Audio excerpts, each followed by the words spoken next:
Hey everybody, we got our excavator from Utah Valley, Joe, and his son Nate. They're the founders with Jen, their wife, of the Sego Lily School. Stepmom. And Christina's out here. We just weed whack a lot of the tall pricklies so the kids, when they do the keyhole and the basins around the fruit trees here that are existing with their little raspberries in the middle and the tire, we'll have wood chips in here for them to work in tomorrow. We've got our little nursery that we picked up at the Reclamation Nursery, along with some other plants we brought, and Christina picked up some pretty nice little fig tree over here. He's a really nice specimen. We've got our buffalo berry. We've got our Siberian little pea shrub. Should have 30 of those. We picked up a whole bunch of sea berries at the nursery, and there's a baby fig right there. We picked up a bunch of the hyacinth, the anise hyacinth, more sea berry there. We dug out of our classroom garden some nice sunchokes as well. She found a great tall Rainier cherry that's going to go in, and we had it donated from one of our student families, Bing cherry, but he's going to need some recuperating, so we gave him a nice little growth hormone willow to start with him. And then we've got our sand cherries.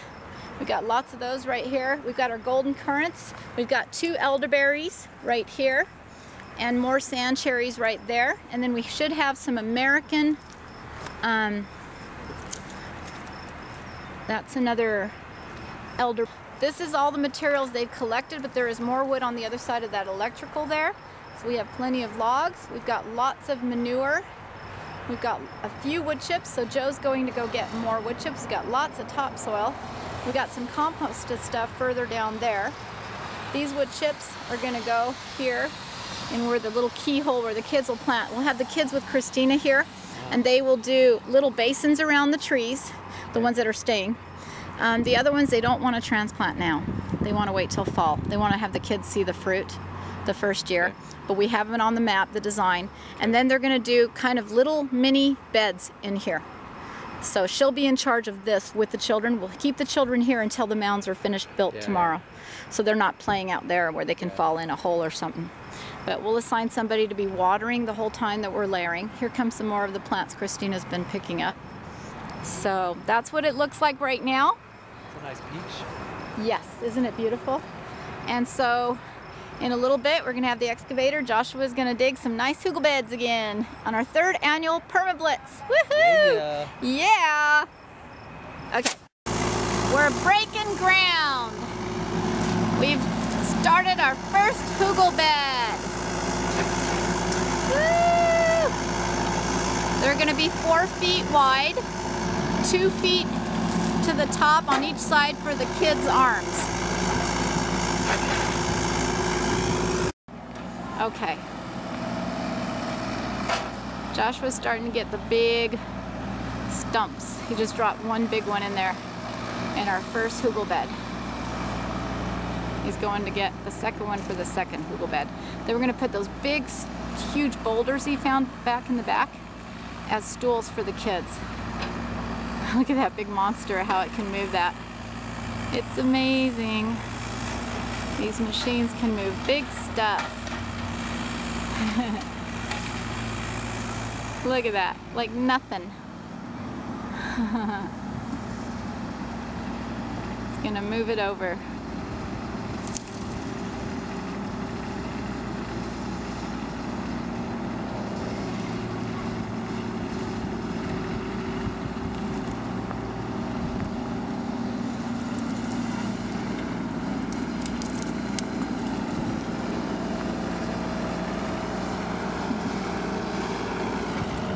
Drop it in there. Woo, there it goes. In our hugel. He wants it right in the middle, I bet. There you go. Good drop. Perfect. Right in the middle. Way to go! Battle of the machines. They just move everything. Those guys are having so much fun. Jen just came out and showed me the release and stuff. So she did a really great press release and a really good release. We'll have everybody sign. She's gonna lock the front door tomorrow, so everybody will be forced to come through here, and we'll lock that other gate. So they all will have to come through here, sign the release. We'll get name tags and everything on our volunteer so they know who a volunteer is, okay? Look at this. They're so funny. These guys are doing what they love best right now. Woo! They keep moving those huge boulders like they're nothing. Woo-woo! Yeah, you never can put one of these suckers in without the big machinery. There's no way. Well, you could. It would just take you a month. It would kill you. I mean, just try lifting one of those. I don't think so. When I first saw a bobcat do that, we did it about 6 years ago. We made 2 hugel beds, and here we go. Second hugel bed. Go down, down, down. It's like, we want a good storage, a good bank. We're filling the bank with logs in our hugel beds. Like that big monster is gonna go in there. So this is our second hugel bed. Woohoo!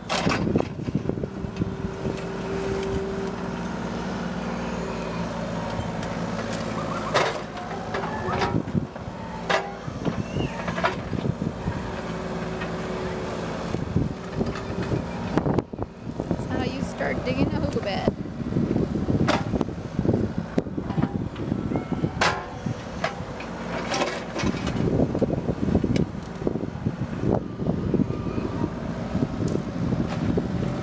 On the other one, because we're going to have a walkway in the middle between 2 hugel beds, on the other one we put all the soil that will end up on top of the hugel bed after we layer it all on the right side. This time we're putting it on the left. He's actually going to take a lot of this topsoil and build a third mound along the basin here, because we want to make sure that we get lots of good shade, and since this basin will retain moisture, the higher we make the mound here, the more shade down in there will retain more moisture. We'll have a microclimate inside this basin. We're going to try to get some bamboo to shade it even more down at the end down there and build a nice wall. But also they get a lot of wind through here because of this clearing. So until they build a forest out there, and for privacy, it'd be really nice to have some bamboo wall all along the basin on that end as well. So we hope we can get a whole bunch of bamboo. Our school can probably donate some because ours just keep growing up everywhere every year. So we're definitely going to do that. And Christina's little walnut tree that we built a little basin the other day, it just barely is surviving with the machinery. We want to make sure that it stays nice and moist.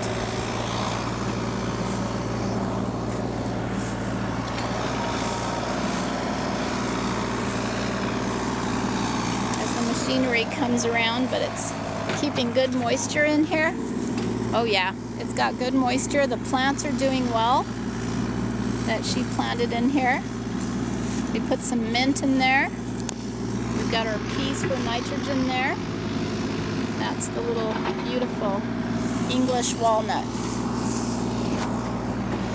which is going to grow to a nice big shade tree out here. Poor little guy. It's getting a little dusty, but he's surviving around the machinery. Oh, we got a pipe. You want to grab it? All right, Nate. Take it away.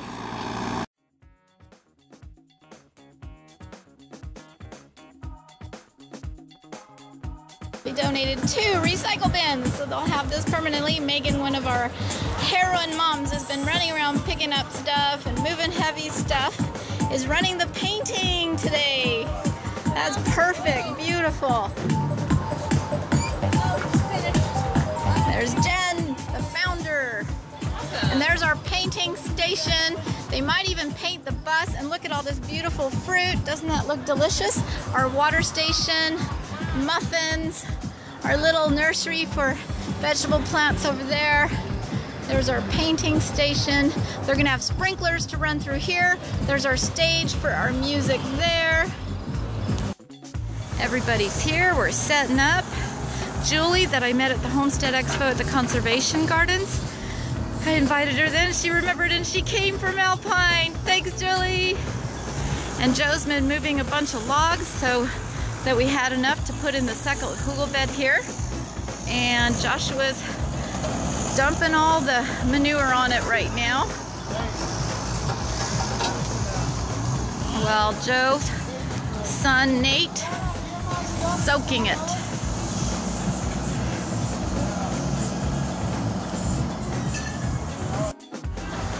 This is how you improvise. We just got another big load of wood chips delivered.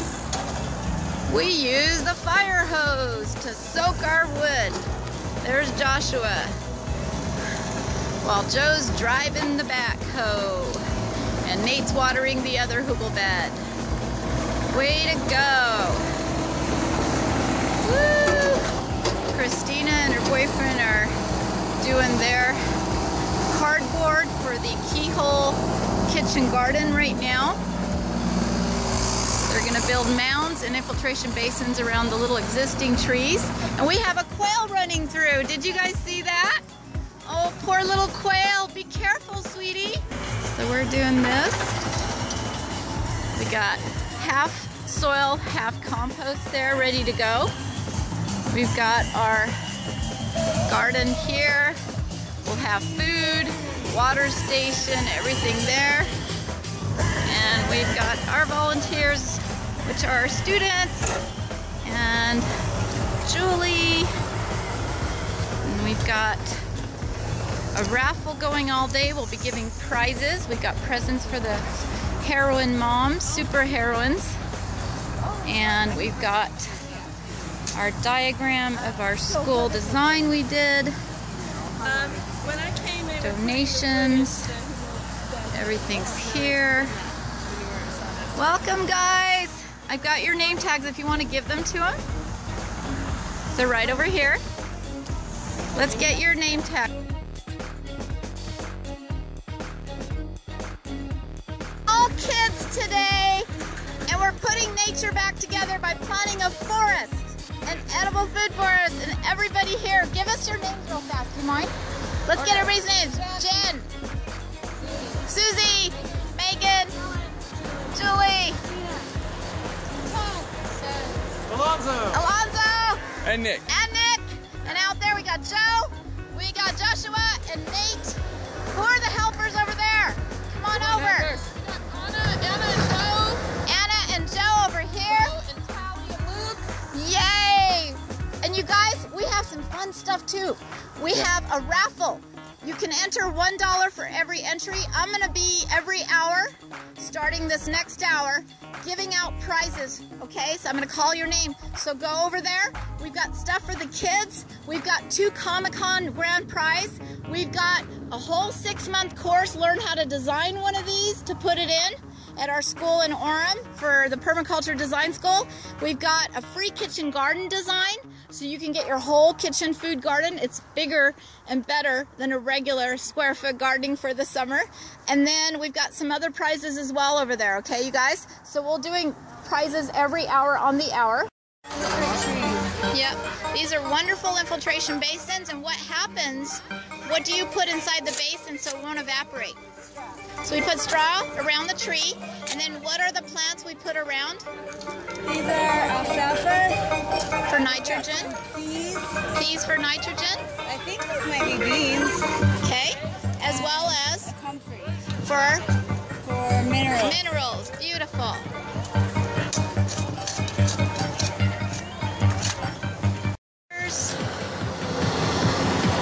Are getting the keyhole and infiltration basins in. Then the kids will be able to plant their vegetable kitchen garden in here today. As you walk on here, or turn on the fire hydrant again. This is fun. Go for it! Woo! A little bit at a time. Actually, leave it late in there. Oh, okay. The hose went crazy. Woo!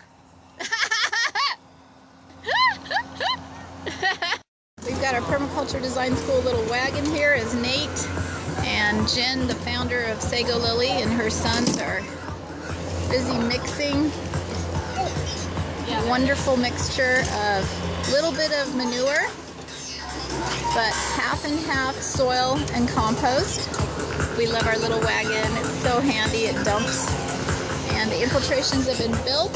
They go down inside good, and then they're mulched with straw. The cardboard's down under the wood chips. Go Nate! As the boys with their toys are out there finishing those hugel beds. It's not moist enough.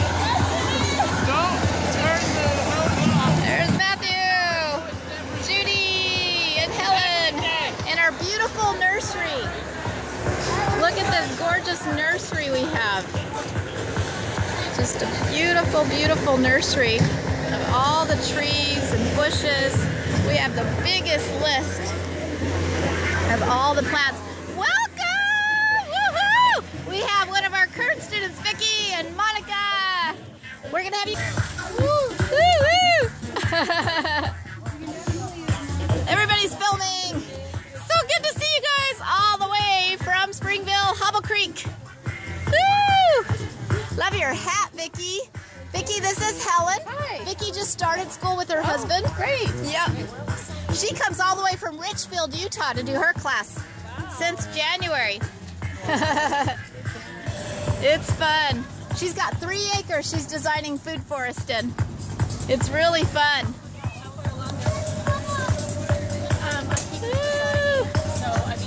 Look at this beautiful nursery of all these beautiful plants that we've collected, Christina and I, for the last 3 months. We took a lot of them out of our garden as well, those little blackberries. We've got blueberries, we got sunchokes, we've got our little sea berry, male and female in there. Just a little bit of everything. And they're gonna get put into the garden reclamation nursery. We got a lot really good deals of drought-resistant native Utah plants. And then the kids are gonna do the vegetables. We've got little vegetable starts that we've been nursing, chives, all under here. And we've got our raffle of great prizes, including Comic-Con tickets and free courses at the school. And it's gonna be fun. Woo! Look at Joshua going out there as Joe brings in the sticks. So nice to have machinery. Best way to do this. Okay. So what is this? See it. Yep, here we go. So we've got the Casey family, our Thursday night students. Thanks for coming, Jared, Nicole, Israel, Eli, Jensen, Evie, and who did I miss? I got Eli, Jensen. Okay, you guys. You're looking beautiful. So we've got extra seats in the shade. So you guys, if Nicole and Evie want to sit inside there, you guys are welcome to do that. We've got muffins and fruit over there, you guys. You guys are all set. And then we're gonna be planting soon, so the kids will be ready. They're gonna plant vegetables. First, they'll go to the painting station over there with Megan. Christina will show them where the little baby plants are. As soon as they're ready, we'll call you guys over and they're gonna plant their vegetables. Awesome. Okay, you guys. Go on, Israel. You get to plant your vegetables, guys. We're getting the beds ready right now. And there's Vicki. Way to go, you guys. What do you think, Jensen? Isn't this cool? Look, we get to use a fire hydrant. They've already buried logs 3 feet down in the ground in here. Isn't that fun? That's how you're gonna do your hugel bed. Yeah! Now they're adding more layer to build it up. Eventually the mounds will be this big. Wait, so they already buried the logs? They already buried the logs with the machine right there, the backhoe. Joshua's soaking the manure really good so it'll start to decompose those logs. Isn't that fun?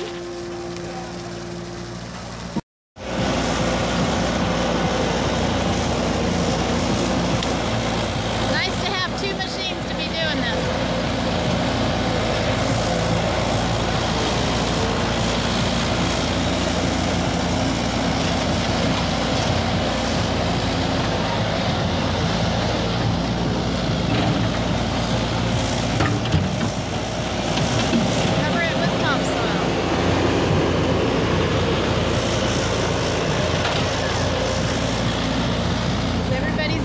kitchen garden. They're going to plant with the kids over here. Oh, look.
Eventually. We're gonna mix in boysenberry goji. Not yet. Pretty soon we'll do a raffle again for the kids. And we'll do a couple sand cherries out there as well. We ended up with a lot of sand cherries, which is nice. We got a really good list. Did you guys see the design? Did you guys want to come see the design? Oh, which design? The design that our school did for this. Absolutely. Yeah, come see. Come see, come see. There's Nick. So we have them listed on the side as to what correlates in here. This is the existing little kitchen garden for the kids. Eventually we got some beautiful sandstone rocks that we got out of a pond in Provo. We can make a sandstone walkway through here, along with some nice ground cover. In here are the 2 hookah beds right here. Here we're just going to build it up because the basin, it's so hot right now, and we're going to put some grasses into there, hopefully bamboo, also to help all the way around with wind and the sunlight coming in to keep this microclimate. But what Joshua came up with is let's build up higher up here so even more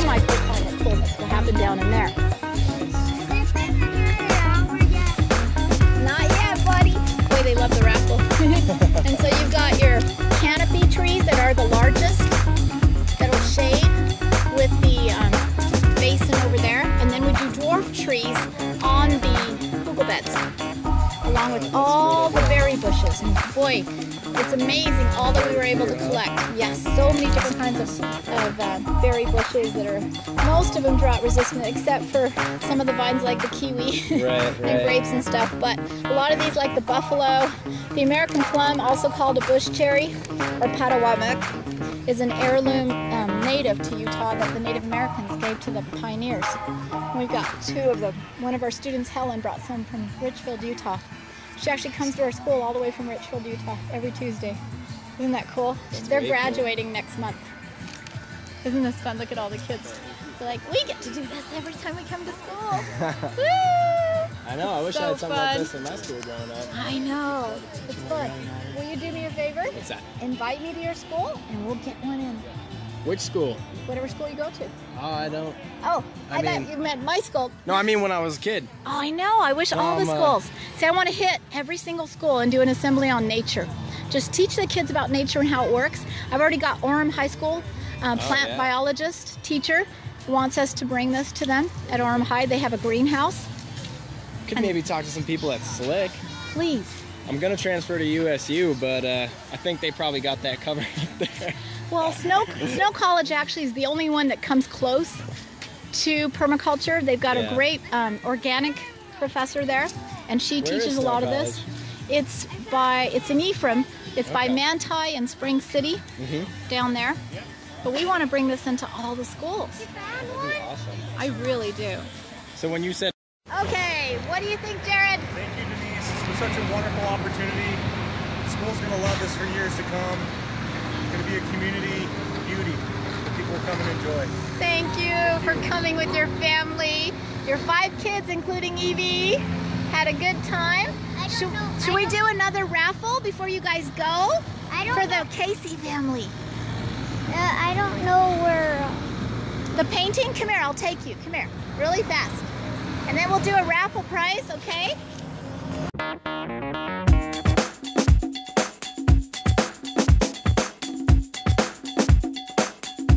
Here are our students. We've got graduating class of 2017 since January.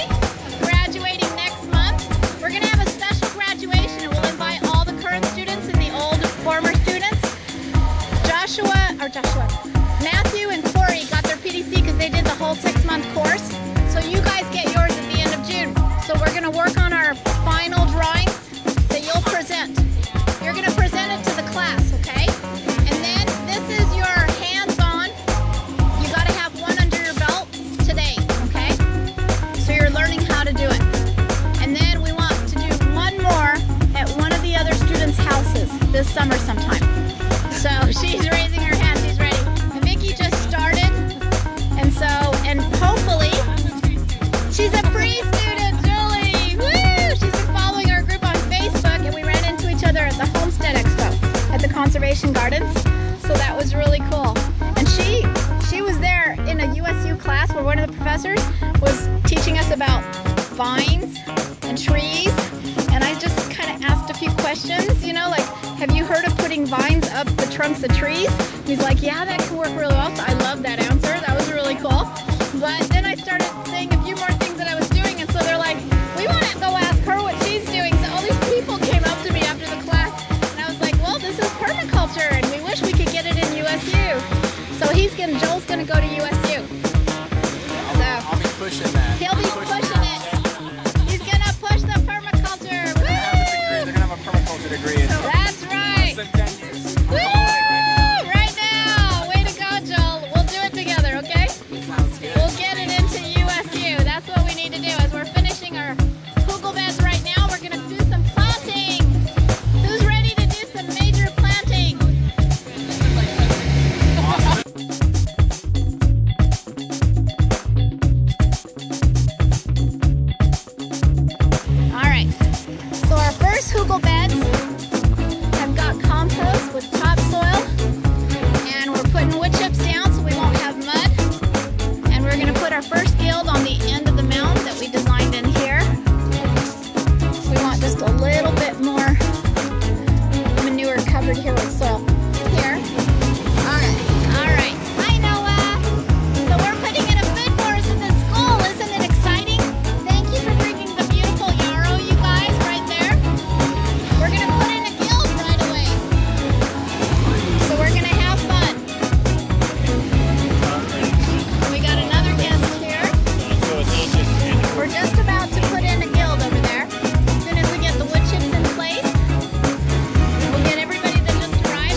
officially thrown the logs in because we didn't have any old trees to knock down.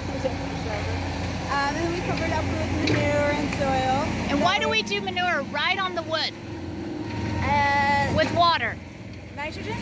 No, the manure decomposes, because that's the job of fungus is to decompose a dead thing. Manure goes on top of the wood. Yes. First. That's your first layer. Because it decomposes the dead wood as it dies in the forest. And we want to decompose the wood, but the wood at the same time is a sponge retaining water. And so that fungus starts to develop in there, and it takes the dead things, including dead insects, organisms, everything, and the dead wood, and it turns it into nutrition. And that nutrition then can be taken by the fungi that can go 150 meters with their mycelium. You can't even see, but you'll see it when you open up a piece of wood inside there. When it's been decomposing, it's all white. Or if you move the wood chips and you see that white stuff in there because of all the moisture, that's the mycelium that are actually going to take the decomposing dead things they've turned into nutrition. And the worms eat the dead things as well, and they poop and pee the good nutrition to the plants and all the organisms. Like veins and capillaries? Yes, that's what the mycelium looks like.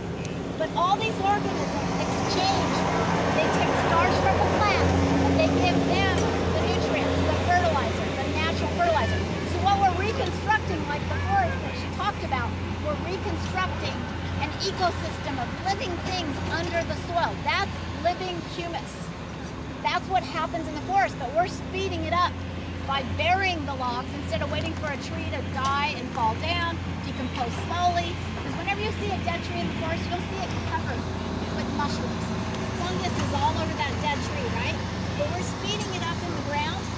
And so not only is it retaining water because it's a swale in the ground in the desert, but it's also building all these nutrients inside there for the plants and their roots to go down and get those nutrients, you see? So today what we're going to do is we're going to build a guild, because permaculture is a tree system. The forest is a tree system with the patriarch canopy of the tree. And then we have understory trees like nut trees. We can have other even smaller dwarf trees. And then we have berry bushes is another layer. And then we have a vine could be another layer. And a clumping bush, even onions are clumping. And then we can even have ground cover plants. And then we can have underground roots. So in here, what we're bringing is we designed one guild.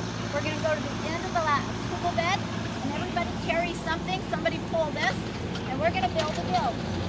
We're going to show you how to add living mulch, which will be the flax, quick growing shade, which will be the sunflowers, and then we're going to put our silver hoses, and then we're going to cover it with as much mulch of this, or you could do leaves in the fall, okay, so that it won't evaporate in the summertime. So when those soaker hoses run all day, once a week, once we get it really watered for a few weeks, then all that mulch will keep that moisture in there for those little plants to be able to really retain the moisture in their roots. And that's what we're going to build right now, okay? All right. So everybody grab, we've already got straw out there. Grab shovels, grab all these tools right here. So this, Denise, this is our first guild right here? What's that? You're saying this is our first guild right here? These pots here. This is one. This. All right. This and the pot. The wagon and the pot.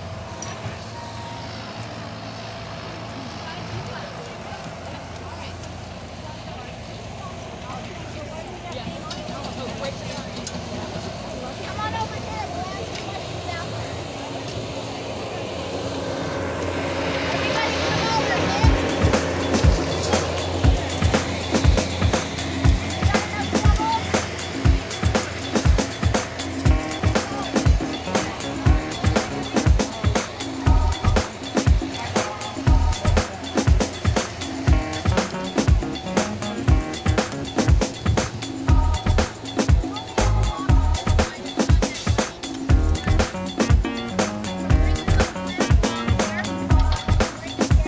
Our tree was donated. It's a Bing cherry. What we did in our few trips about plant relationships, like we're going to show you the country that's in the wagon over here. It's a mineral accumulator. I call it the miner. It goes down with its deep roots all the way to China, and it brings back all the minerals. But if your plants aren't healthy, they won't uptake any of those minerals, And when you eat your food that you harvest from there, you won't get the mineral. You need high nutrient density. On a brick scale, which is a spectrometer, most tomatoes at the grocery store that are organic, like cherry tomatoes, they'll go up to an 8 or 9. In our food forest at our school, we literally tested a 14 the first year in our hugel beds, because the organisms and all the life inside your humus are working in close, keeps the moisture, but also a living mulch. And then it makes this gorgeous carpet of little baby blue flowers with the brown flax, okay? So we're gonna put all these things together. And one more thing, because all these plants are so young and it's really hot out here, we're gonna add something we discovered at the school, quick growing shade. So we can use sunchokes. I actually have some sunchokes over there. In fact, Cece, will you go ask Matthew to give me one of those pots of sunchokes, okay? Sunchokes will grow 12 feet tall, and they make great walls of shade. Also sunflowers. So on the south-facing side, we're going to put a wall of sunflowers to grow really fast and try to give this little baby guild of plants some shade. Because otherwise they're just going to wilt. And it's really hard. People think like tomatoes and all those plants, they need to be in the sun all day long. Not in the desert, constant sun until it sets in the west.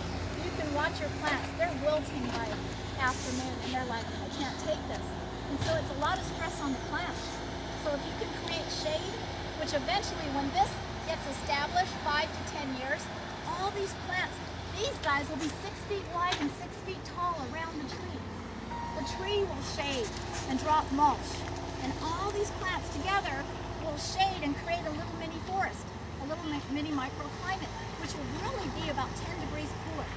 So when you come to our food forest, you can go inside these little rainforest, microclimates I call them, and you can feel it's moist and it's 10 degrees cooler in there. And the plants are so happy.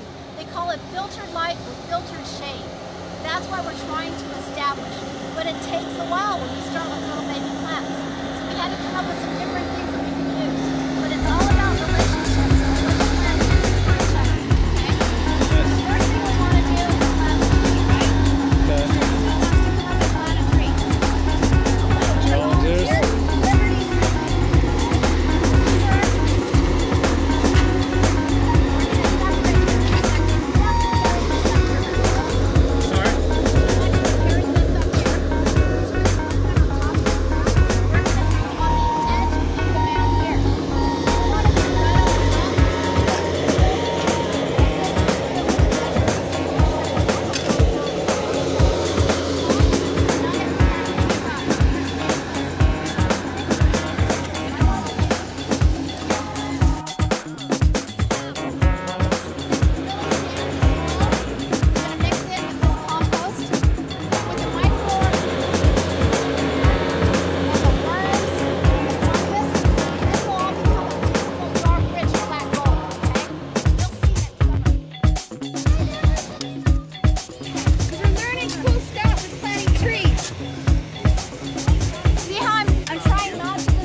last year, in the summertime, it was around April or May, and we just had a whole bunch for whittling, little branches of willow, and then I just stuck them in a bucket and left them there. They grew roots all fall. They sat in the cold winter. They froze. In the bucket? In the bucket. Water? Look at this.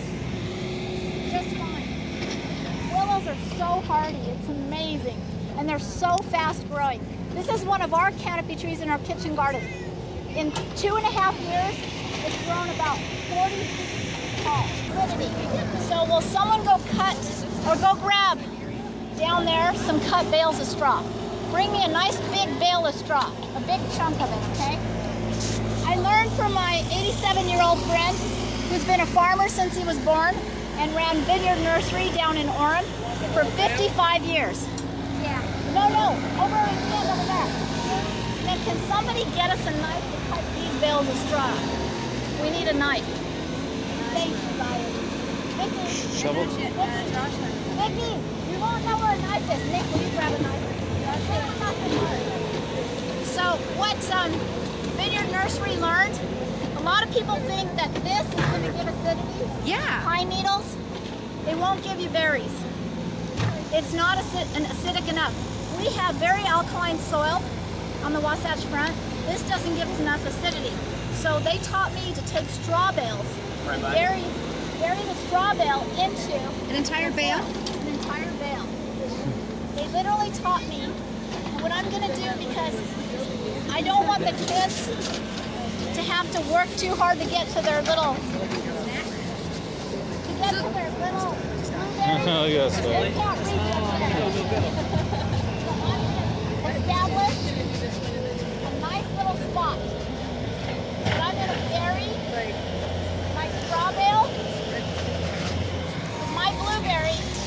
You know, in mushroom workshops that we use, this has a ton of protein that fungus likes to eat in the straw. Isn't that amazing? But it also makes everything more acidic, okay?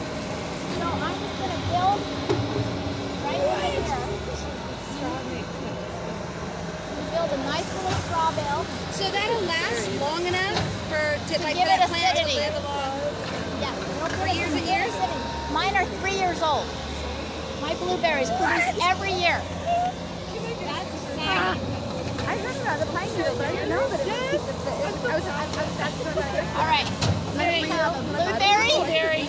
Oh, this needs water. Let's see. We got a shower. Trying to soak her, but